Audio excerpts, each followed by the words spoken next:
40% বেশি বিল এই ডিজিটাল মিটারে কাটলো, মেনে নিলাম।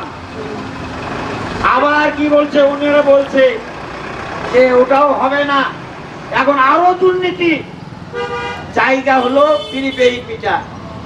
ভাই প্রথমেই বলি, আমাদের এখানে আমাদের কিছু ছেলে পেলে চাকরি করে, মিটারে দেখে লেখে, এদের সংখ্যা প্রায় 40 থেকে 50। গোবিন্দগঞ্জে একের চাকরিটা কি হবে, একের পরিবারটা কি হবে? আপনারা প্রিপেইড মিটার নাম করে জনগণ থেকে শোষণ করবে, আর আমাদের এই বাচ্চাগুলোর চাকরি আপনারা শেষ করে দেবেন। আমরা এটা হতে দিতে পারি না, তাই এখানে দাঁড়িয়েছি। আমরা ভৌতিক বিল চাই না। কি কারণে মিটারে টাকা তুললাম 1000, এখন কিভাবে কাটিচ্ছে আমরা আর জানি না। শুনলাম 40% বিল বেশি হয়, প্রথমেই নাকি কাটে 170 টাকা। আমাদের মাসুদ বক্তব্য রেখে গেছে, আমাদের ছোট ছোট গ্রাহকদের বিল যে 100 টাকা হয় না, তাহলে 170 টাকা যদি মাসে কাটে, তাহলে তাকে 300 টাকা গুনতে হবে। সেই কারণে আমরা মিটার নেব, বিদ্যুৎ অফিসে ধর্ণা দিব, পাই না। এবার এনারা কি করতেছেন, জোর করে গাড়ি দুটো ওই মিটার খুলে নিয়ে, আমার কেনা মিটার ওনারা খুলে নিয়ে আসতেছে।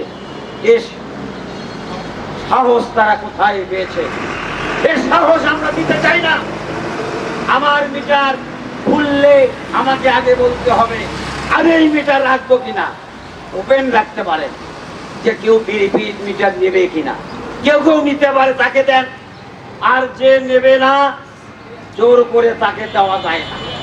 এটা একটা মগের মূল্য। কারণ আমি যদি একটা পানের দোকানও পান খাই, আগে কিন্তু খাবো, তারপর বিলটা দেবো। চার দোকানেও তাই, তরকারির দোকানেও তাই, যে কোনো দোকানেও তাই, আগে আমরা জিনিসটা নেব, তারপর বিলটা দেবো। আর এখানে বলে বিল আগে দিতে হবে। এই চলে গেলে সাথে আমাদের মিতালি হতে পারে না, এই মিতালি বন্ধ করতে হবে। তাই এই 5 বার খেতার আন্দোলন আমরা শুরু করেছি। অযৌক্তিক ভৌতিক বিল আমরা দেবো কিনা বলেন। 24 তারিখে ডিসি অফিসের সামনে সমাবেশ হয়েছে, আমিও নিজেও বক্তৃতা দিয়েছি, স্মারকলিপি দেওয়া হচ্ছে।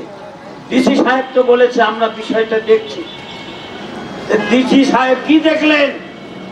আর আমাদের গোবিন্দগঞ্জের এখানে নেসকোর কোম্পানিরা গাড়ি নিয়ে যায় লাগান শুরু করতে, তাহলে ডিসি সাহেব তো দেখতেছে না, অথবা ডিসি সাহেবের কথাও আপনারা শুনছেন।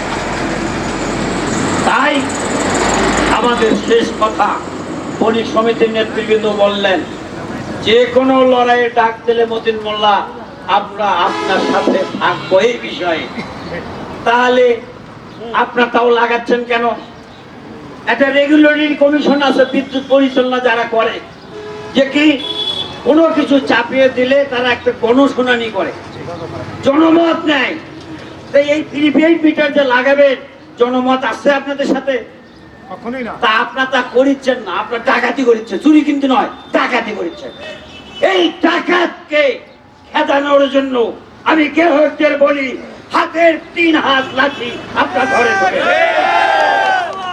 ঘরে ফিরে যারা লাগাতে যাবেন, এই ডাকাতদের টান যাবেন আপনারা, আমি হুকুম দিলাম। আর এই এক্সচেঞ্জকে বলি, বোধ হয় আগে নিচ তলায় থাকতেন, এখন 3য় তলায়, 4 তলায়। মনে করছেন জনগণ ওখানে উঠতে পারবে না? জনগণ উঠতে পারবে। 4 তলা থেকেও আপনার কাজ নেই। যারা মিটার লাগানোর কাজ করছে এখনই ডাক দেন, নাতে কিন্তু গোবিন্দগঞ্জ পরিস্থিতি আপনার বিপক্ষে যাবে।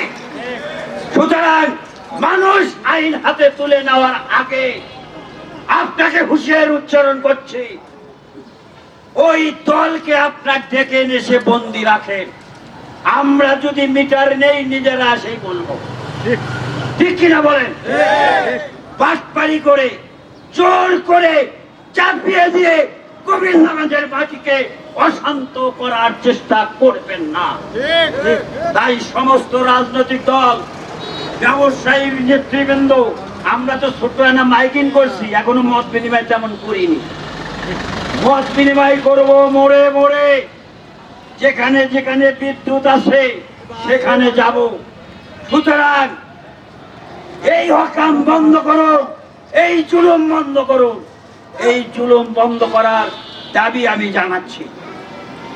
আগামী রবিবার অনশন কর্মসূচি আছে গাইবান্ধায়। এখানে গাড়ি থাকবে বিদ্যুৎ অফিসের সামনে। এই বাজত চড়ে আমরা অনশন কর্মসূচি পালন করব, গাইবান্ধায় যাব। আপনারা যাবেন কিনা? ওখান থেকে সিদ্ধান্ত নিয়ে এসে যে সকল প্রিপেইড মিটার লাগানো হয়েছে আমরা এই গোবিন্দগঞ্জ বিদ্যুৎ অফিসকে বাধ্য করব ওই সকল খুলে নিয়েছে আমার কেনা মিটার আমাকে ফিরিয়ে দিতে হবে, লাগিয়ে দিতে হবে। নইলে গোবিন্দগঞ্জের মাটি অশান্ত হবে। অশান্ত তৈরি করবেন না।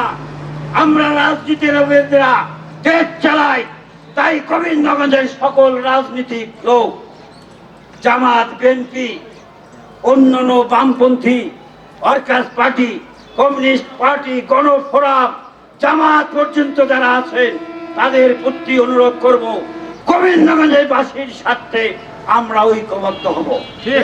গোবিন্দগঞ্জের সাংবাদিক, পেশাজীবী মানুষ সহ যারা আছেন তারা সবাই মিলে ঐক্যবদ্ধ হয়ে এই গণধিকৃত পকেট কাটার প্রিপেইড মিটার আমরা চাই না। মানববন্ধন থেকে এই ঘোষণায় আমি দিলাম।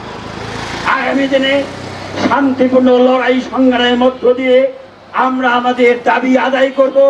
সেই দাবির সাথে গোবিন্দগঞ্জের মানুষ আশা রাখি থাকবে, ঠিক কিনা?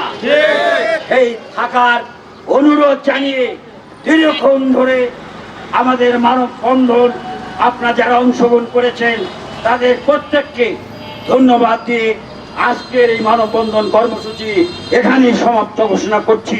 সংগ্রাম দীর্ঘজীবী হোক, মেহনতি মানুষের জয় অবশ্যই হবে।